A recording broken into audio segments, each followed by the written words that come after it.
जिस गरीब घर जमाई की औकात ससुराल में कुत्ते से भी बदतर थी, कैसे उसे देखते ही झुककर सलाम करने लगे शहर के सबसे रईस लोग। सिर्फ कुछ मिनटों में सुनिए ये जबरदस्त कहानी। सुनो, ये चप्पल लो और उसे ठीक करा कर लाओ। यामिनी, ये सब काम दामाद से अच्छा नहीं लगता। अरे तुम इतना टेंशन क्यों ले रही हो? वैसे भी इसे ये सब काम करने में बड़ा मजा आता है।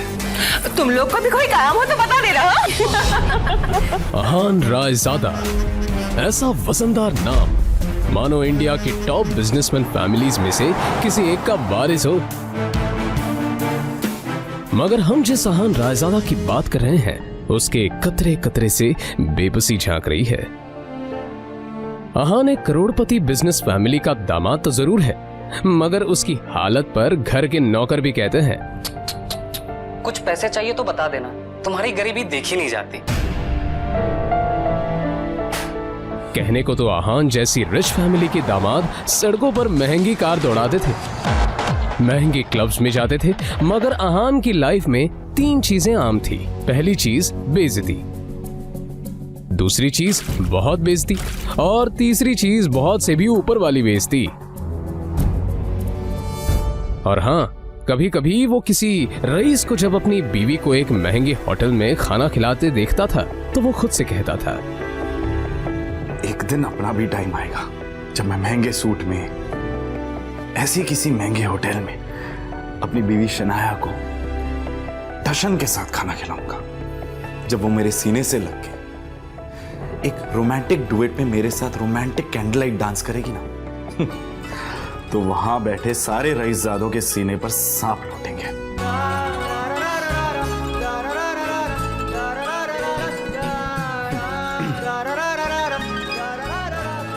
जरूर शनाया ने बहुत विश। अहान चौंक कर उठ खड़ा हुआ। मोबाइल स्क्रीन पर देखा तो शगुन का फोन था। अहान के सारे सपने छूमंतर हो गए। शगुन अहान की बीवी शनाया की कजिन थी, जो हमेशा ही अहान को नीचा दिखाने की कोशिश करती थी। मोबाइल की तरफ देखकर अहान ने बुरा सा मुंह बनाया और फिर कुछ सोचकर फोन उठा लिया। मेरे प्यारे जीजा जी, फोन नहीं उठाते आप? ये वो मैम। अच्छा वो सब छोड़िए, आप एक काम कीजिए, साहू ज्वेलर्स पे मेरा एक नेकलेस पड़ा है, मैंने ओनर को कॉल कर दिया है, वहाँ जाके नेकलेस कलेक्ट करके मेरे घर पे आइए। शगुन, मुझे बैंक जाना है और ये मैं बैंक जाने का तेवर किसी और को दिखाइएगा जीजा जी। वैसे भी आपको हमारे फैमिली के टुकड़ों पर ही पलना है ना? तो जितना काम कहा जा रहा है उतना कीजिए। और हाँ, नेकलेस के साथ में ओनर आपको 30,000 रुपए भी देगा, वो लेकर मेरे घर पे आ जाइए। और 30,000 रुपए में से 1 रुपया भी कम नहीं होना चाहिए, समझे ना? देखो शगुन, आज तक मैंने कभी चोरी नहीं की। और दूसरी बात यह कि अगर मुझ पर इतना डाउट है तो किसी नौकर को भिजवा के करवा लो। क्या है ना, बहस करने की इजाजत आपको है नहीं, तो जितना काम कहा जा रहा है उतना कीजिए। 1 घंटे के अंदर नेकलेस और पैसे लेकर मेरे घर आ जाइए। और फिर से कह रही हूँ, 30,000 रुपए में से 1 भी रुपया कम नहीं होना चाहिए। बाय। अरे है दीदी को बुलाओ यार, है दीदी।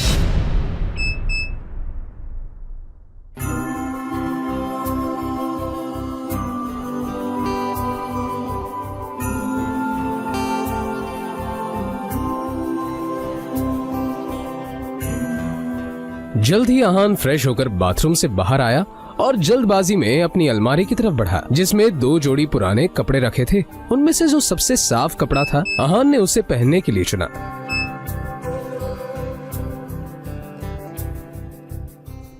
तैयार होकर वो बाहर निकला और जैसे ही सामने देखा तो उसकी सांस यामिनी गिल अपनी कुछ सहेलियों के साथ रमी पार्टी में व्यस्त थी। तभी यामिनी जी की एक सहेली ने अपनी सैंडल की तरफ देखकर कहा, यामिनी, ये देखो ना, तुम्हारे आते आते मेरा बेल्ट टूट गया चप्पल का। अब मैं घर कैसे जाऊंगी? अरे इसमें टेंशन लेने वाली कौन सी बात है? तुम पार्टी एंजॉय करो, मैं नौकर से कह दूंगी, वो ठीक करवा कर लाएगा। ना ना, मैं नौकरों पे भरोसा नहीं करती। मेरी चप्पल महंगी है, तू एक बार टूट गई चप्पल तो मैं दोबारा पहनती नहीं हूँ। लेकिन क्या करूँ, घर भी तो जाना है ना।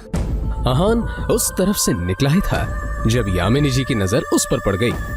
डोंट वरी, नौकर नहीं है, नौकर से थोड़ा ऊपर ही है, वो तुम्हारा काम अच्छे से करेगा। आहान सुनो, ये चप्पल लो और उसे ठीक करा कर लाओ। तभी यामिनी जी की सहेली ने कहा, यामिनी, ये सब काम दामाद से अच्छा नहीं लगता। अरे तुम इतना टेंशन क्यों ले रही हो? वैसे भी इसे ये सब काम करने में बड़ा मजा आता है। तुम लोग को भी कोई काम हो तो बता दे रहा। दामाद है तो क्या हुआ, चप्पल भी ठीक नहीं करा सकता? कुछ तो करे, वैसे भी कुछ करता धरता तो है नहीं।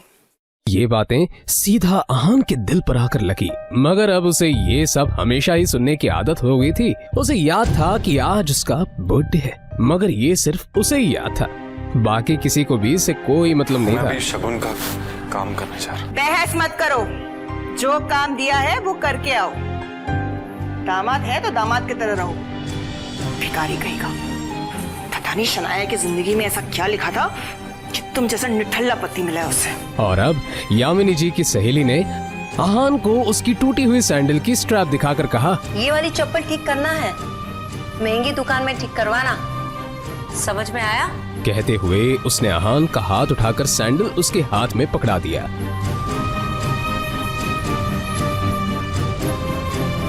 ना चाहते हुए भी आहान को यह काम करना ही पड़ रहा था।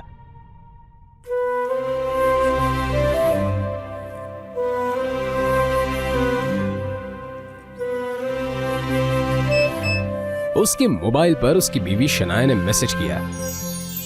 ये मैसेज पढ़ते ही आहान के होठों पर एक स्माइल आ गई और उसकी पूरे दिन की टेंशन जैसे गायब ही हो गई। आज पहली बार शनाया ने उसे ऑफिस बुलाया था। एक वही तो थी उसकी जिंदगी में जिसकी मुस्कुराहट देखकर वो खुद को जिंदा रखता था।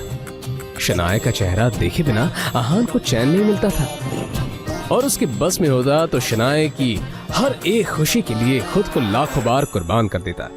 रास्ते में आहान को एक फूलों की दुकान मिली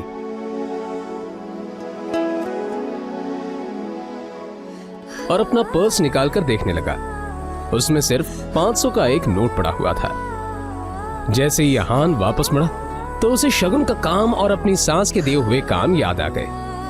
उसने एक नजर घूर कर उस सैंडल की तरफ देखा और कहा, माफ करना आंटीज और सासू माँ, आप लोगों को सादर प्रणाम।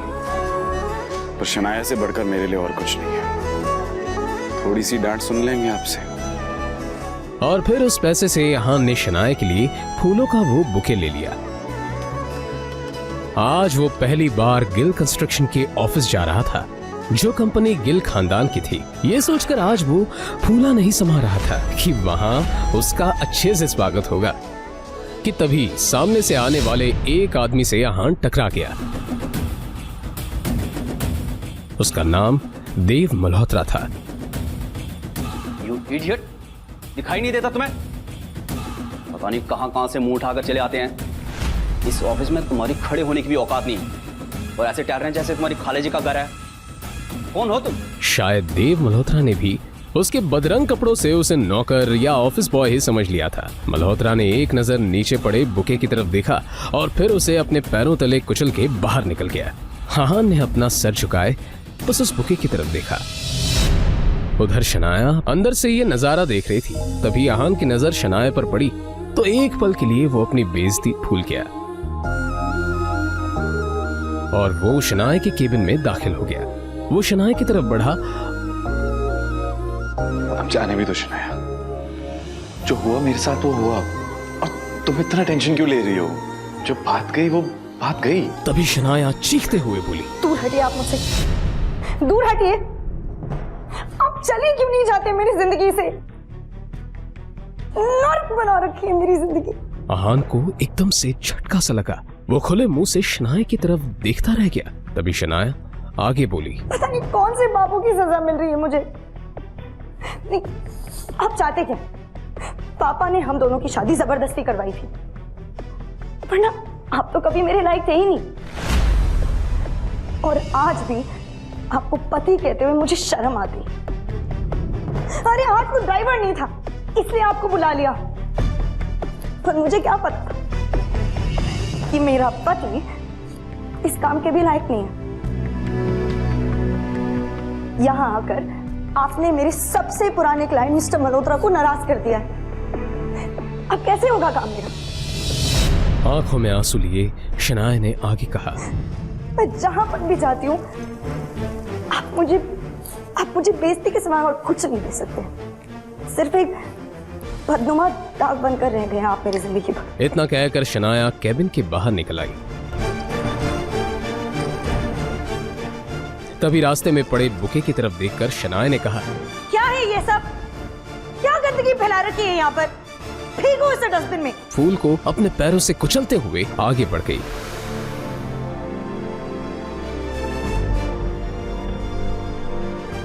मल्होत्रा अपनी कार में बैठा पहले से शनाया का इंतजार कर रहा था। फिर आहान के सामने ही शनाया अपने क्लाइंट मल्होत्रा की कार में बैठी और बिजनेस के सिलसिले में वहीं से जा चुकी थी। तभी आहान के सामने काली रंग की कार आकर रुकी, जिसमें से एक अधेड़ उम्र का शख्स बाहर निकला। अपने सामने खड़े आदमी को देखकर आहान गुस्से में नजर आने लगा।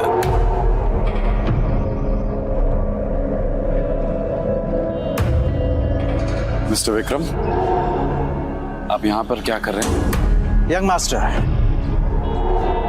मैं आपको लेने के लिए आया हूँ। देखिए, मैं आपके साथ बहस तो नहीं कर सकता। मैं भी आपके पिताजी का एक नौकर ही हूँ। पर हाँ, उन्होंने जो काम बोला है वो तो मुझे करना ही होगा। सीधे पॉइंट पर आइए। पहेलियां बुझाना मुझे पसंद नहीं है। तो मैं आपसे ये कहने के लिए यहाँ आया हूँ कि आपके पिताजी आदित्य रायजादा ये चाहते हैं कि आप आकर उनका बिजनेस संभालें। वो इस एशिया का सबसे बड़ा एम्पायर आपको सौंपना चाहते हैं। और आपको लगा कि मैं उनकी बात मान लूंगा? मैं तो उनका नाजायज बेटा हूं। तो फिर ये सब मुझे क्यों देना चाह रहे हो? फिर जब मेरी माँ बीमार थी और मैं उनके पास मदद मांगने गया था, वो तो मीटिंग में बिजी थे ना। और उसकी वजह से आज मेरी माँ इस दुनिया में नहीं रही, और इसके लिए मैं उन्हें कभी माफ नहीं करूंगा। तो बेहतर ये होगा कि आप चले जाइए। आहान के इस बात पर विक्रम ने एक लंबी सांस ली और फिर कहा, यंग मास्टर, आप तो जानते हैं आपके पिताजी कितने जिद्दी हैं। वो आपको वापस लाने के लिए किसी भी हद तक जा सकते हैं, किसी भी हद तक। उनके सामने कोई औकात नहीं रखता। वो जब चाहे, जिसे चाहे, जहां चाहे पल में मिट्टी में मिला सकते हैं। लेकिन हाँ, जो आपके साथ हुआ उसे आप भूल जाए और रायजादा ग्रुप को अपना ले। रायजादा तैयार है आपको वो सब कुछ देने के लिए जिसके आप हकदार हैं।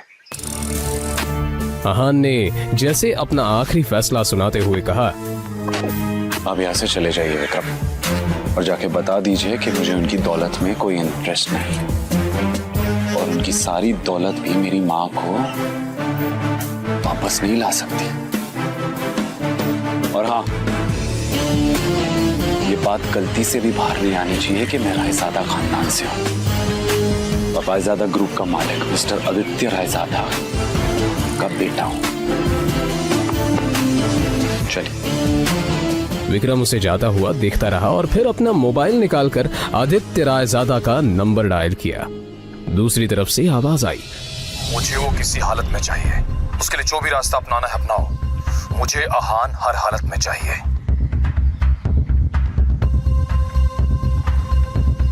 यंग मास्टर, आपको आना ही होगा।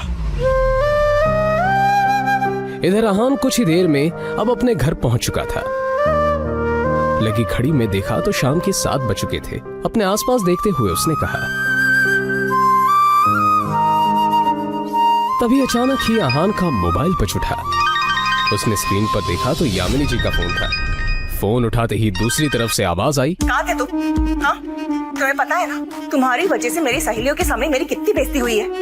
और तुम्हारा फोन क्यों नहीं लग रहा है? हाँ, मैं अभी घर वापस आ गई हूँ। ये बताओ, तुम्हारा फोन क्यों नहीं लग रहा है? माँ जी, शनाया को लेने गया था, उसका फोन। तो फोन दो उसे, उसका फोन भी नहीं लग रहा है। लेकिन माँ जी, शनाया तो मेरे साथ नहीं आई। पर अभी तो तुमने कहा कि तुम उसे लेने गए थे। हाँ, मगर वो अपने किसी क्लाइंट के साथ। आहान का इतना ही कहना था कि तभी यामिनी जी उस पर चिल्लाते हुए बोली, रात होने को आई है और तुम कह रहे हो कि वो किसी क्लाइंट के साथ है। तुमने कुछ गड़बड़ की होगी, इसलिए तुम्हारे साथ वो आई नहीं। अच्छे दामाद तो तुम बन नहीं पाए, कम से कम अच्छी पति तो बनो। तुम्हारे पास 1 घंटा है। किसी भी तरह शनाया को ढूंढकर इस घर में वापस लाओ। आहान ने शनाया का नंबर डायल किया तो वो नहीं लग रहा था। अब सच में उसे शनाया की फिक्र होने लगी थी। Come on, Shanaya, pick up the phone. वो लगातार शनाया को फोन लगाता रहा मगर उसका फोन नहीं लगा। अब परेशान होकर आहान बाहर निकला। आहान के बारे में भले ही मल्होत्रा को नहीं पता था मगर आहान देव मल्होत्रा के बारे में कई बार शनाया के मुंह से सुन चुका था कि मल्होत्रा उसका पुराना क्लाइंट है और उसका एक नाइट क्लब भी है।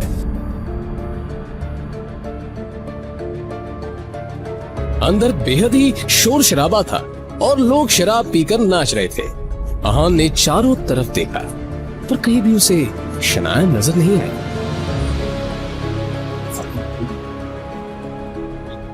यहाँ तुम्हारी हिम्मत कैसे यहाँ आने की?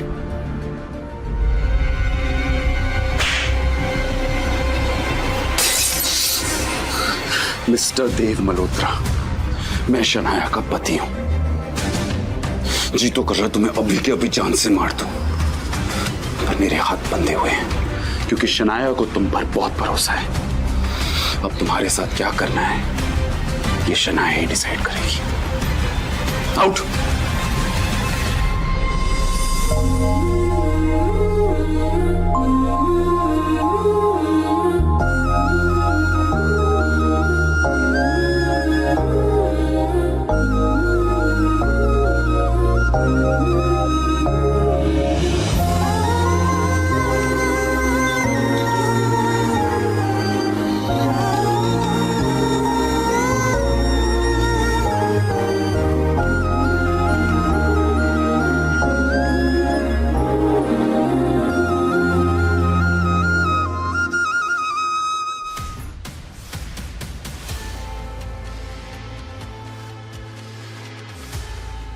मुझे पता है हमारा एक साथ सोना आपको पसंद नहीं,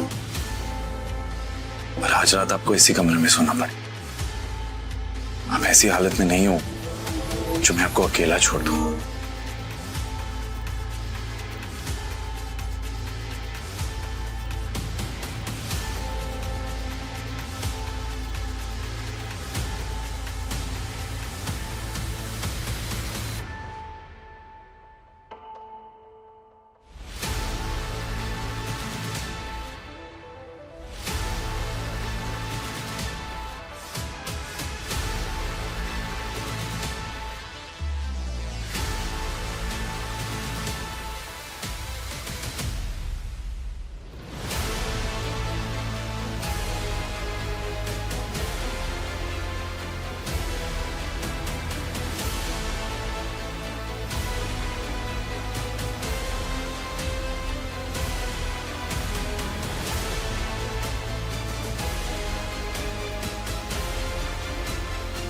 आपकी हिम्मत कैसे हुई मुझे अपने साथ सुलाने की?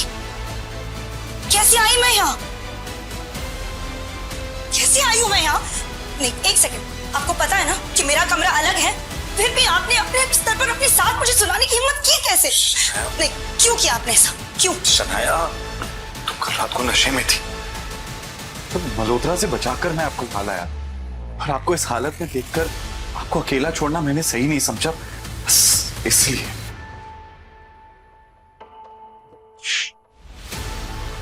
अब शनाया को बीती रात की सारी घटनाएं याद आ गई जब देव मल्होत्रा ने उसके ड्रिंक में कोई दवा मिला दी थी और फिर उसका फायदा उठाना चाहा था। मुझे याद आ गया कि मेरे साथ कल क्या हुआ था।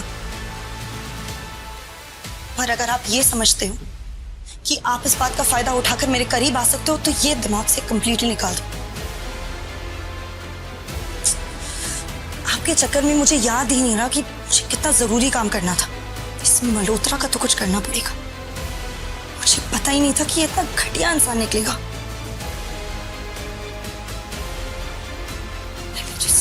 कहते हुए शनाया ने अपना लैपटॉप खोला और ईमेल चेक करने लगी, तभी उसे सामने जो दिखा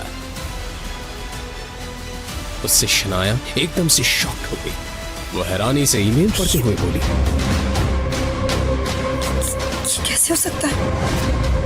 इस ऑफिसर ने मेरे ड्रीम प्रोजेक्ट को अप्रूव करने से मना कर दिया। तभी अचानक ही शनाया का मोबाइल बजने लगा। उसने स्क्रीन पर देखा तो उसके दादाजी आनंद गिल का कॉल था। गिल कंस्ट्रक्शन कंपनी के बिजनेस से जुड़े सारे अहम फैसले वही लेते थे। शनाया फोन की तरफ ऐसे देखने लगी जैसे अगर उसे उठा लिया तो कयामत ही आ जाएगी। उसे पता था कि बिजनेस से जुड़े फैसले लेने में उसके दादाजी बेहद सख्त हैं। हमारी कंपनी के सबसे बड़े प्रोजेक्ट को तुमसे वापस लिया जा रहा है और साथ ही अब तुम इस फैमिली बिजनेस से अलग रहोगी। तुम्हारा अब गिल कंस्ट्रक्शन से कोई वास्ता नहीं होगा। I hope that is clear.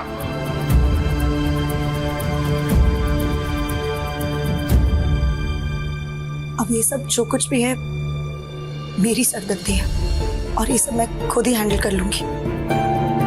इस एक मेल की वजह से मुझसे मेरा ड्रीम प्रोजेक्ट छीना गया। दादाजी ने कहा है कि वो मुझसे प्रोजेक्ट वापस ले रहे हैं और सिर्फ यही नहीं, मुझे कंपनी से भी बाहर किया जा रहा है। मगर ऐसा कैसे हो सकता है? एक प्रोजेक्ट की वजह से कोई भी किसी को कंपनी से कैसे निकाल सकता है? और अगर अप्रूवल नहीं मिला, इसमें आपकी क्या गलती है? मैंने कहा ना कि मैं ये सब खुद हैंडल कर लूंगी। मुझे लगता है कि आपको एक बार दादाजी से मिलकर इस मामले में बात करनी चाहिए। इतना बड़ा फैसला फोन पर नहीं कर सकते। शनाया, दुनिया मुझे निकम्मा समझती है और शायद आप भी मुझे ऐसे ही समझते हैं। अब एक बार अपने इस निकम्मे पति को भी मौका देकर देख लो।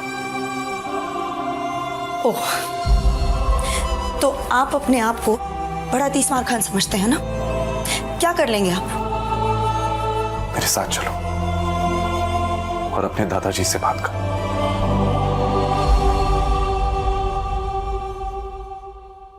चलो। कुछ ही देर में वो दोनों शनाया के दादाजी आनंद गिल के ऑफिस में थे।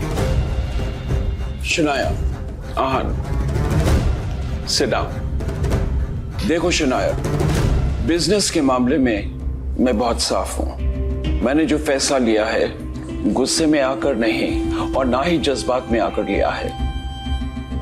ये नई बिल्डिंग का प्रोजेक्ट गिल कंस्ट्रक्शन का बहुत बड़ा सपना था जो अब तक मुकम्मल नहीं हुआ। Why? दादाजी, I feel like क्योंकि तुमसे ये काम नहीं हो पा रहा। मैंने ये प्रोजेक्ट तुम्हारे कजन शौर्य को दे दिया है। आज से वो इस प्रोजेक्ट को हैंडल करेगा। तुम घर पर बैठकर आराम करो। पर दादाजी, ये प्रोजेक्ट मेरा सपना है दादाजी। मुझे नहीं पता क्या कमी रह गई जो हमें अप्रूवल्स नहीं मिले, बट आई प्रॉमिस यू किसी भी हाल में मैं अप्रूवल्स लेके रहूंगी।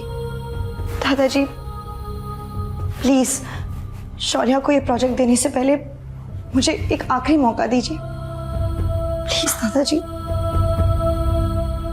ठीक है, मगर ये काम आज ही होना चाहिए। I hope I am clear on that. जी दादाजी, एब्सोल्युटली।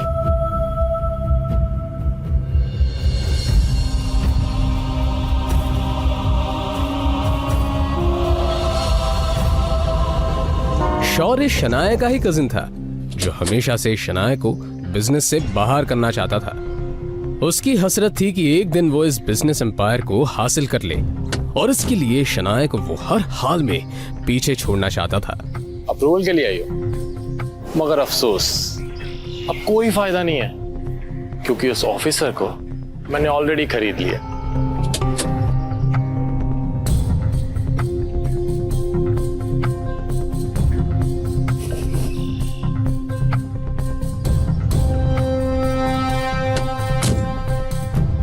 तो तुम बड़ी मस्ती कर रहे थे। मिस्टर सक्सेना,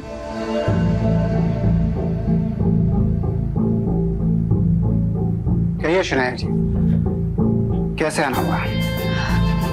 गिल कंस्ट्रक्शन की जो बिल्डिंग है उसके सारे डॉक्यूमेंट्स कंप्लीट है और हर जगह पर सारे नियमों का पालन भी किया गया है। बावजूद इसके हमें अप्रूवल नहीं मिला।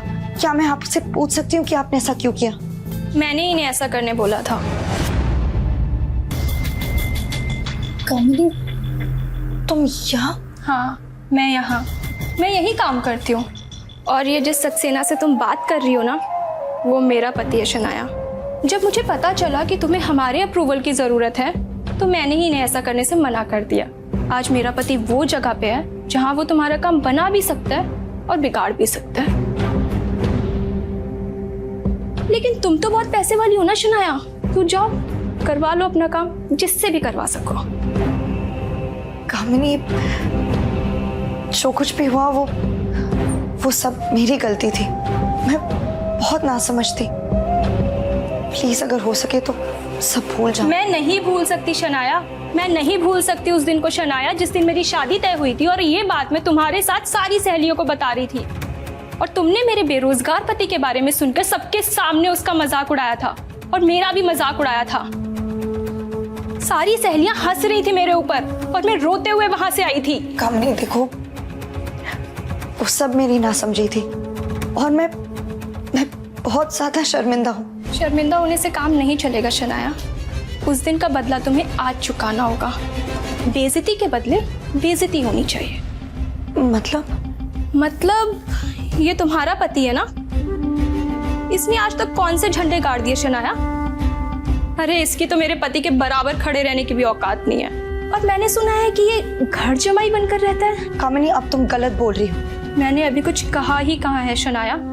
ठीक है, अब सुनो, अगर तुम्हें अप्रूवल चाहिए तो तुम्हारे पति को बोलो मेरे पति के सामने हाथ जोड़ के गिड़गिड़ा के अप्रूवल की भीख मांगे। कामिनी, तुम बाहर का रास्ता उधर है शनाया।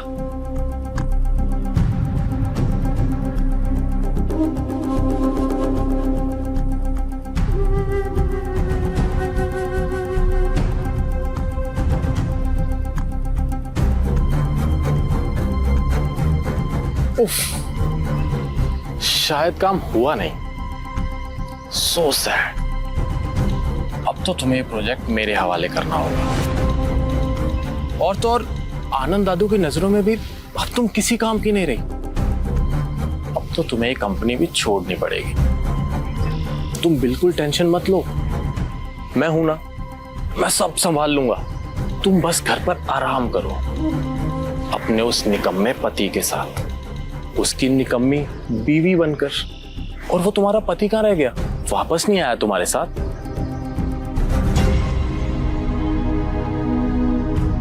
बाहर से शीशे के उस पार क्या हो रहा है ये साफ दिख रहा था। और फिर शनाया ने जो देखा उससे तो शनाया को झटका सा लगा। अंदर अहान सारे स्टाफ के सामने गिड़गिड़ा रहा था, अप्रूवल की भीख मांग रहा था।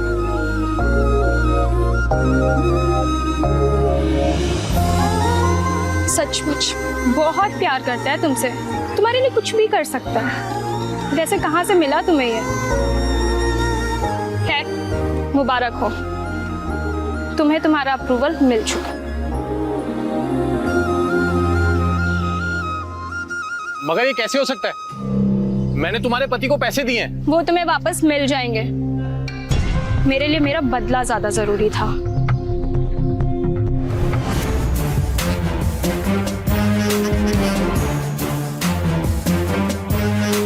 आप क्या समझते हैं खुद को?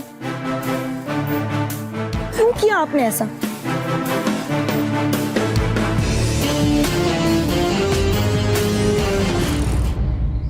तुझे क्या लगता है कि तेरे ऐसा करने से शनाया को सब कुछ वापस मिल जाएगा? मैं इसे कहीं का नहीं छोड़ूंगा।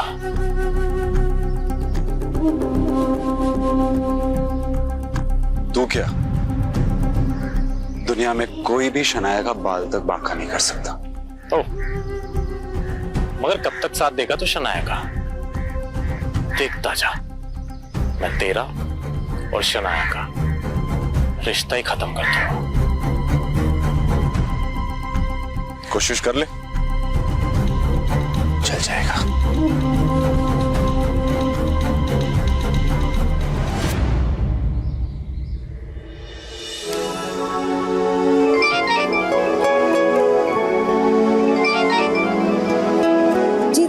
तुम्हारी कामयाबी की खुशी में हमने आज पुराने घर पर पार्टी रखी है।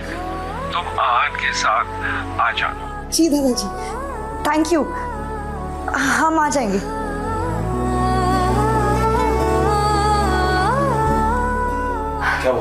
वो दादाजी ने पुराने घर में पार्टी रखी है और हम दोनों को बुलाया है।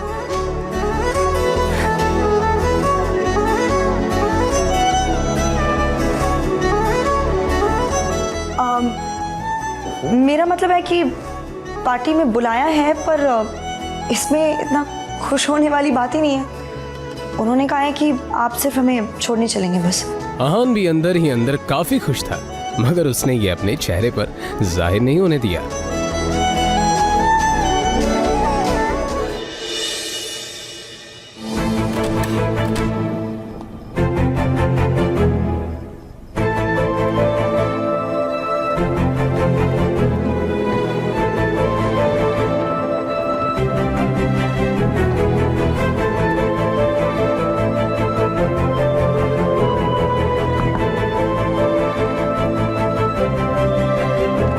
इतना हैरान होने की कोई जरूरत नहीं है। अपने लिए कुछ कपड़े मंगवाए थे, पसंद नहीं आए। दुकानदार पैसे वापस ही नहीं कर रहा था, तो मैंने सोचा आपके लिए कुछ मंगवा।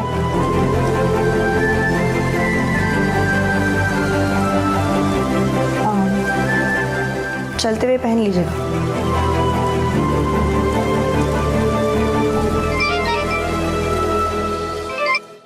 हाँ शगुन बोलो। शनाया, ये शॉपकीपर बोल रहा है कि तुमने आहान के लिए स्पेशल ऑर्डर देके सूट बनवाया है। क्या चल रहा है ये सब? तो मैं आहान के लिए कुछ करूं तो उसमें गलत क्या है? फोन रखो, बाद में बात करते हैं। शाम हो चुकी थी और सभी बड़े लोग पार्टी में आ चुके थे। आहान और शनाया को देखकर शौर्य और शगुन के मन में कुछ और ही चल रहा था। इस पार्टी में कुछ तो ऐसा करना पड़ेगा जिससे आहान और शनाया की बेइज्जती भी हो जाए और गलती भी आहान की हो। शौर्य, ऐसा होगा कैसे?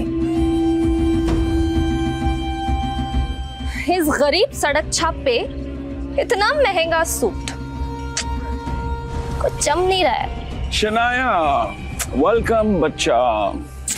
आहान, welcome to the party. Come let's have a drink. आ जाओ। शनाया भी पता नहीं आजकल इसे कुछ ज्यादा ही भाव देने लग गई है। पता नहीं क्या हो गया इसे। सही कहा, आजकल कुछ ज्यादा ही उछल रहा है। अब देखो मैं क्या करता हूं।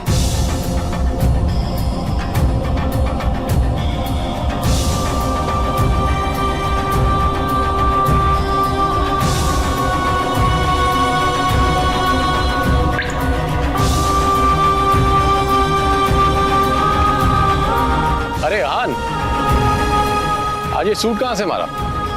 ओ, अब ये निकम्मा पति अपनी पत्नी के टुकड़ों पे पलने भी लगा है, वरना तुम्हारी इतनी औकात का कि तुम इतना महंगा सूट पहन सको। अरे जीजा जी, इसकी बातों का बुरा मत मानिए आप। अब आखिर जीजा जी घर जमाई है ना। अब घर जमाई तो अपने ससुराल के टुकड़ों पर ही पलता है ना? और आप अपनी पत्नी के पैसों पे ऐश कर रहे हो, तो इसमें गलत क्या है? अच्छा सॉरी, लेकिन शगुन, तुम्हें लगता है कि शनाया इससे प्यार करती है? तुम्हें ऐसा क्यों नहीं लगता? वो देखो, अपने पति को छोड़कर। हाँ, वो तो है। गौरव हमेशा से ही शनाया को पसंद करता था, मगर फिर उसकी शादी शगुन के साथ हो गई। बावजूद इसके गौरव अब भी कोई मौका नहीं छोड़ता था, इसलिए अब भी वो उस पर ट्राई करता रहता था। हाँ, ये बात अलग थी कि शनाया गौरव को जरा भी भाव नहीं देती थी। कम से कम आज के दिन तो शनाया को अपने पति को अकेला नहीं छोड़ना चाहिए था। जीजा जी, ओ छोड़िए ना, चलिए हम एंजॉय करते हैं। नहीं मैम, शराब नहीं पी। अरे कम ऑन आहान, कभी कभी ऐसी पार्टीज में ये सब चलता है। पी भी लो। अरे लो यार, P low. That's like a good boy. ओ जीजा जी, हमारे ग्लास से नहीं पियेंगे?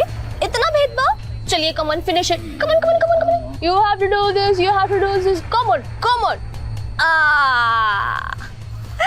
Bravo, जीजा जी.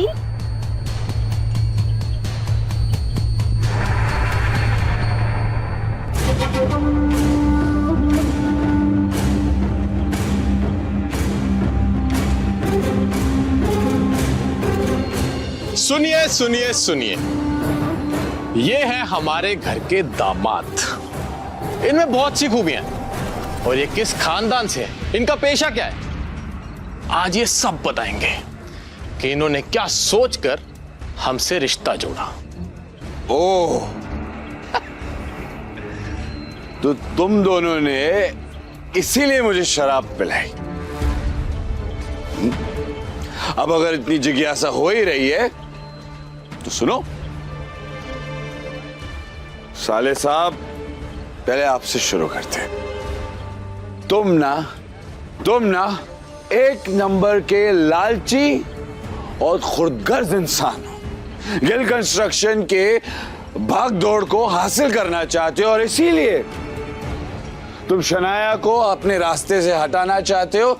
अरे तुम तो हमारा रिश्ता भी तोड़ना चाहते हो। ये क्या बकवास कर रहे हो? चुप, बिल्कुल चुप, मेरी बात खत्म नहीं हुई अभी तक। हाँ, तो तुम इस बिजनेस को हासिल करने के लिए तरह तरह की चालें चलते हो। अपने बाप नीरज गिल के साथ मिलकर दादाजी की चपलूसी करते हो और उन्हें शनाया के खिलाफ भड़काते हो। आन, स्टॉप इट। आखिर ये हो क्या रहा है यहाँ? दादाजी दादाजी दादाजी, वैसे भी दादाजी आपका क्या कहना, दिखाने को तो आप शनाया को मौका देते रहते हो, लेकिन अंदर ही अंदर आप शौर्य को ज्यादा चाहते हो। इसीलिए तो आपका हर एक फैसला शौर्य के हक में और शनाया के खिलाफ होता है। You are disgusting. जाओ यहां से। आहान, अपनी हद में रहो। ये हमारे दादाजी हैं। तुमसे उम्र, रिश्ते और औहदे में सबसे बड़े हैं। शगन, ओ शगन, तुम्हारी कमी थी। क्या है, मुझे पता है कि शनाया के खिलाफ तुम और शौर्य अब एक हो चुके हो। आखिर तुम शौर्य के चाचा की बेटी जो हो। अंदर ही अंदर तुम एक दूसरे के बारे में जो भी कहो, पर जब बात शनाया की आती है मुझे पता है कि तुम दोनों एक हो जाते हो। इसीलिए मुझे शराब पिलाई ताकि तुम मेरी बेइज्जती कर सको, है ना? पर तुम लाख कोशिश करो, मैं शनाया के साथ हूं और मेरे होते हुए शनाया का कोई कुछ नहीं बिगाड़ सकता।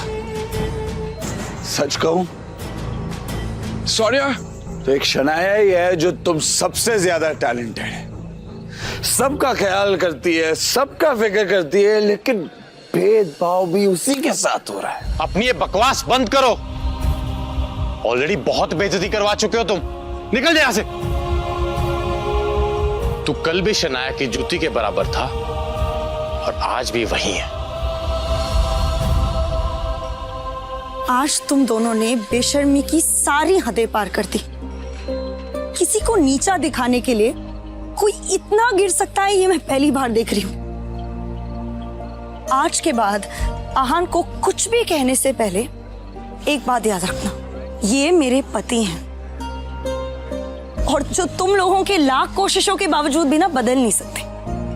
इसलिए अगली बार आहान के साथ कुछ भी गलत करने की कोशिश की ना, तो मुझसे बुरा कोई नहीं होगा। चलिए। ये सब क्या है शौर्य? ये आहान हमारे खानदान पर धब्बा बन चुका है आंटी। और ये शनाया, ये इसी के साथ रहना चाहती है। हाँ, लेकिन हम कर भी क्या सकते हैं? शनाया के पापा ने इस मुसीबत को हमारे गले बांध दिया है। कर सकते हैं, हम बहुत कुछ कर सकते हैं। अगर आप चाहें तो हम इनका रिश्ता भी खत्म कर सकते हैं। Really? मगर कैसे?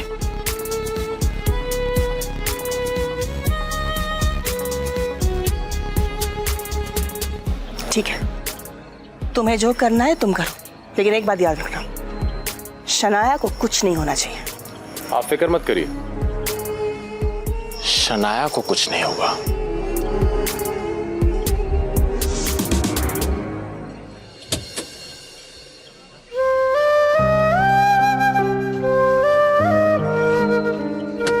आज जो कुछ भी हुआ है उसे भड़काने में जरूर शौर्य और शगुन का हाथ है। मगर जो भी हो, आखिरकार आहान के दिल में छुपी हुई फीलिंग्स तो सामने आ गई। अब मैं कॉन्फिडेंट हूँ कि आहान भी वही महसूस करता है जो मैं करती हूँ।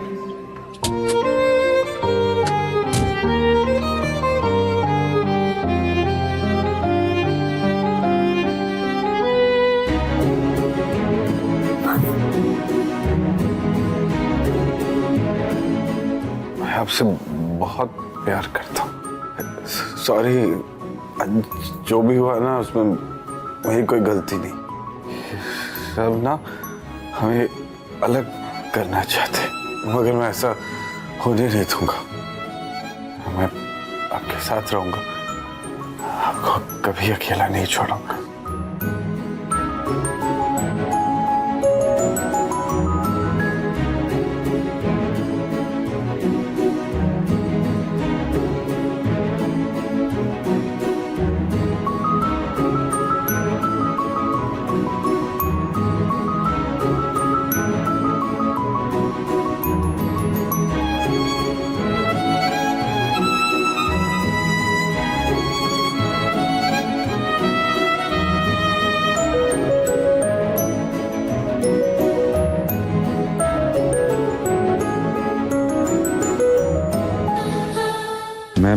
मैं यहाँ कैसे आया? क्या हुआ है मेरे साथ? कल रात को काफी ज्यादा हो गया था। अब मैं शनाया को कैसे फेस करूंगा? खैर, देखा जाएगा।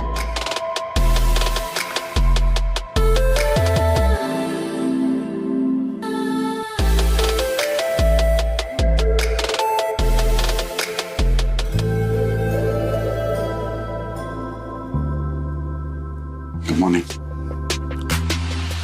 कल रात जो भी हुआ उसके लिए मैं बहुत शर्मिंदा हूँ। कल रात को आपको फिर से मेरी वजह से तकलीफ हुई, उसके लिए हो सके तो मुझे माफ कीजिए। कल रात के लिए रियली सॉरी। कॉफी तो ले लो।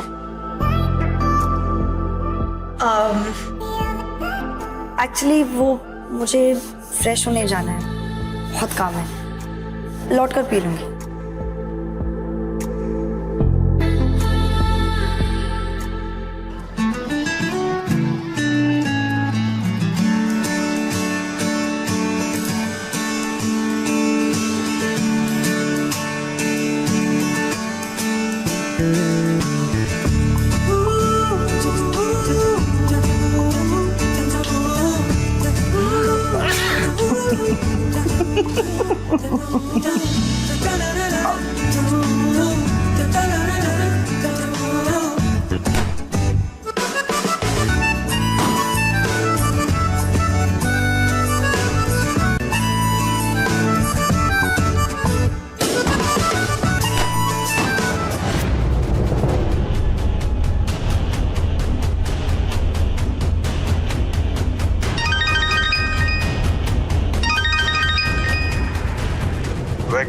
विक्रम बोल रहा हूँ। अब आप क्यों फोन कर रहे हैं? अपने फैसले के बारे में क्या सोचा है यंग मास्टर?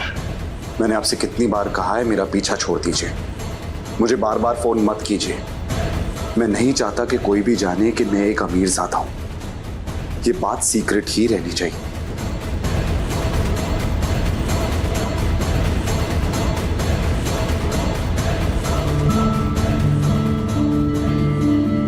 क्या हुआ शनाया?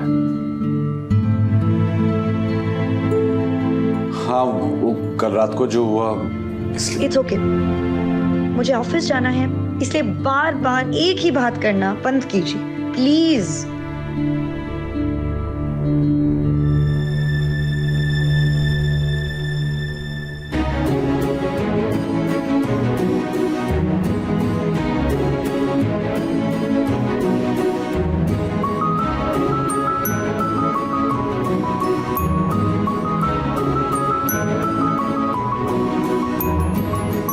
शनाया, आप ये शायद ऊपर भूल गई थी।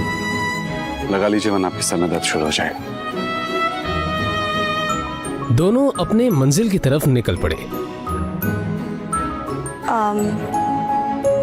वो मैं सोची थी कि क्यों ना मैं इस बाइक से ही चलूं, ट्रैफिक में आसानी हो जाएगी ना।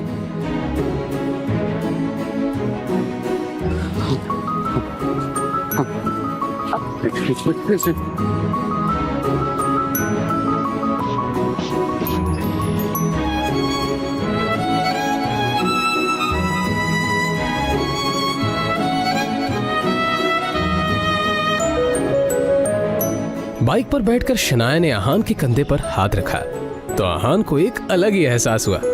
शनाया का भी कुछ यही हाल था। आज वो दोनों पहली बार पूरे होश में एक दूसरे के इतने पास थे। अब आप चलेंगे या किसी और का भी इंतजार है?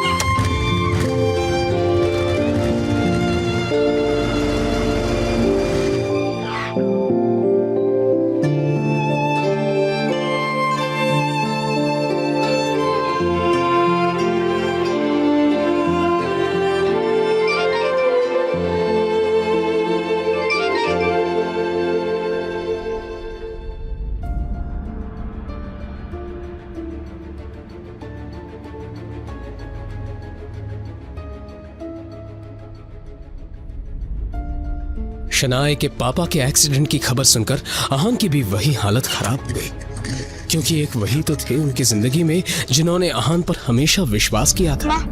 शनाया बेटा, तुम्हारे पापा आईसीयू में रखा है। आप चिंता मत कीजिए, सब ठीक हो जाएगा। जाके पता करके आते हैं, चलिए। क्या बात है डॉक्टर, कैसी हालत है उनकी? जब उन्हें यहाँ लाया गया तो उनकी हालत बहुत खराब थी और अब उनकी हालत स्थिर है। फिर भी हम उन्हें निगरानी में रखे हुए हैं। फिलहाल उम्मीद है कि उनकी हालत में सुधार हो, पर कुछ और होने की आशंका से हम इनकार भी नहीं कर सकते।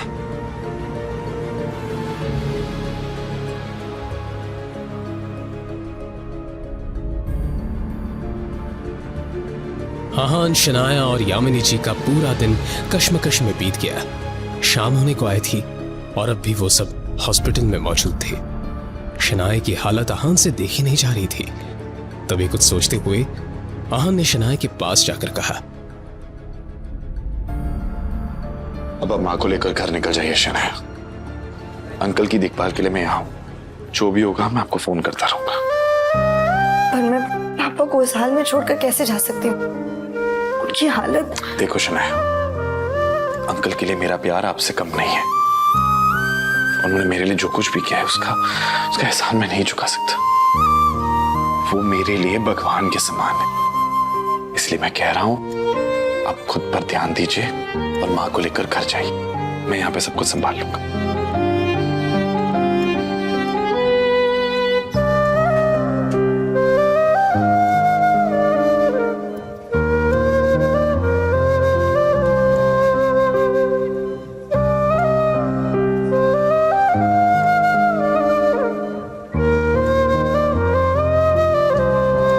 कुछ ही देर में शनाया अपने कमरे पर और यामिनी जी अपने घर पर थी।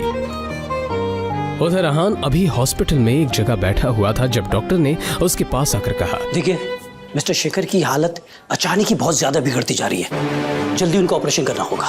डॉक्टर आपने तो कहा था उनकी हालत स्थिर है, फिर अचानक क्या हो गया? इस बारे में हम कुछ भी ठीक से नहीं कह सकते, मगर उनका ऑपरेशन जल्दी नहीं किया गया तो उनकी जान को खतरा है। तो फिर डॉक्टर आपको किस बात का इंतजार है? आप ऑपरेशन शुरू कीजिए। Okay fine. मगर कुछ डॉक्यूमेंट्स है जो आपको भरने पड़ेंगे और साथ ही जाकर बिल काउंटर पर आप जाकर 15 लाख जमा करा दीजिए। मैं ऑपरेशन की जाकर तैयारी करता हूँ। ओके। 15 लाख की बात सुनते ही आहान टेंशन में नजर आने लगा। उसने शनाया को कॉल करने के लिए फोन निकाला ही था कि तभी उसके सामने विक्रम खड़ा दिखाई दिया, जो आहान की तरफ देखकर मुस्कुरा रहा था। उसे देखते ही आहान के दिमाग में ढेर सारे डाउट्स आ गए और वो विक्रम के पास जाकर बोला, आप यहाँ पे क्या कर रहे हैं? वैसे शनाया पैसे का इंतजाम आसानी से कर लेंगे, लेकिन आपने ये सोचा है यंग मास्टर कि ये सब अपने आप कैसे हो गया? यह एक्सीडेंट तुम्हारे पापा के कहने पर ही करवाया गया है। हिम्मत कैसे हुई ये करवाने की? आदित्य रायजादा की हिम्मत इतनी ज्यादा है कि उनके एक इशारे पर शेयर मार्केट हिल सकता है। ये तो एक मामूली सा एक्सीडेंट है। ये आपने सही नहीं किया और इसकी कीमत आपको चुकानी ही होगी। बस 15 लाख की तो कीमत है और मैं वो पूरी देने के लिए तैयार हूं। रायजादा ग्रुप को अपना लो। वैसे भी इस कंपनी के सामने 15 लाख ऊंट के मुंह में जीरे समान है। ये पैसे तो तुम्हें देने ही होंगे, लेकिन अंकल के एक्सीडेंट का हिसाब मैं बाद में लूंगा, लेकिन तुम्हारी बात कभी नहीं मानूंगा। वैसे भी अगर मैं तुम्हें पैसे ना दूं तो तुम्हारा काम रुकेगा नहीं। शनाया है तुम्हारे पास, क्यों? लेकिन सोचो, अगर शनाया को यह पता चल जाए कि रायजादा खानदान के साथ ताल्लुक होना ही इस एक्सीडेंट की वजह है, तो क्या वो तुम्हें माफ करेगी? हाँ? तुम्हारा ये जो रिश्ता है धीरे धीरे सही हो रहा है, वो पूरी तरह खत्म हो जाएगा। सच में विक्रम ने बड़ी ही शातिर चाल चली थी और आहान को यह अफसोस हो रहा था कि अभी तक वो इस साजिश को समझ क्यों नहीं पाया था। और हाँ, तुमने अगर ना की तो तुम जानते हो अपने पिताजी को, ये सब यहां नहीं रुकने वाला। शनाया भी है ना। अब ऐसा कुछ नहीं करेंगे जिससे शनाया या उसकी फैमिली और मुसीबत में है। मैं आपकी बात मानने को तैयार हूं, लेकिन हाँ, ये बात बाहर नहीं आनी चाहिए कि मैं कौन हूं, और ये सब मेरी वजह से हुआ है।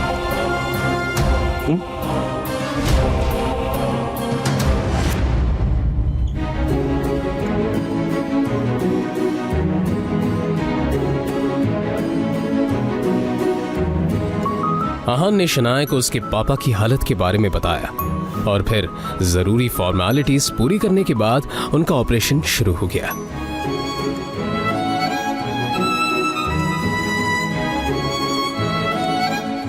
कुछ देर में डॉक्टर ने खबर सुनाई थी कि अब शेखर की हालत ठीक है। ये सुनकर दोनों ने राहत की सांस ली। अब वो मैं पापा के लिए खाना लेकर आई थी, सोचा था उनकी तबीयत बेटर होगी तो उन्हें खिला दूंगी, पर अब आप ही को खाना पड़ेगा।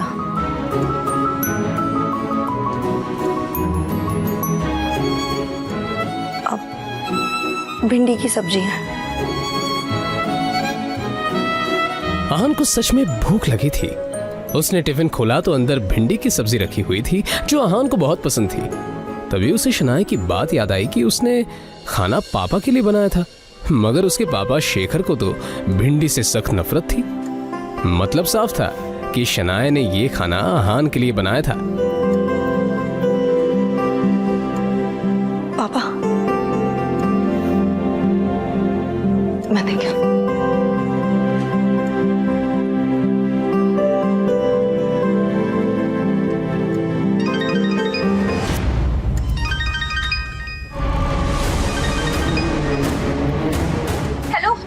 जीजू, देव मल्होत्रा के क्लब में कुछ लोग मेरे साथ जबरदस्ती कर रहे हैं। छोड़ो मुझे। आहान, हेलो। शगुन, क्या नया नाटक है? शगुन के रोने की आवाज और गुंडों के हंसने की आवाज आहान के कानों में साफ पड़ रही थी।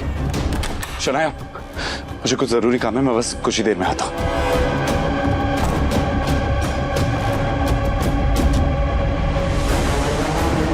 जैसे ही आहान देव मल्होत्रा के क्लब में पहुंचा तो वहां कोई भी नहीं था। पूरा क्लब खाली था। उसे किसी साजिश की बू आ रही थी। धड़कते दिल से आहान थोड़ा और अंदर बढ़ा कि तभी पीछे से किसी ने हाथ में रुमाल लेकर उसके नाक को तेजी से दबा दिया।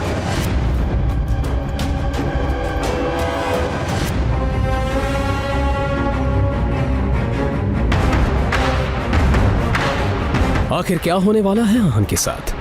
क्या है शौर्य और शगुन की साजिश? इन सभी सवालों का जवाब जानना चाहते हो तो आपको सिंपल सा एक काम करना है। अपने स्क्रीन पर दिखाए गए एक नीले रंग के इंस्टॉल बटन पर क्लिक करना है। क्लिक करने पर तुरंत आपको मोबाइल फोन पे प्ले स्टोर पेज दिखाई देगा, जिसमें पॉकेट एफएम के नीचे दिए हुए इंस्टॉल बटन पर क्लिक करना है। उसके बाद ओपन बटन पर क्लिक करके अपने मोबाइल नंबर से पॉकेट एफएम ऐप रजिस्टर करिए। अब आप पॉकेट एफएम के सभी अद्भुत ब्लॉकबस्टर कहानियों को सुन सकते हैं। इंस्टॉल कीजिए पॉकेट एफएम और फ्री में सुनिए दुनिया भर में हंगामा मचाने वाली ये जबरदस्त कहानी सीक्रेट अमीरजादा।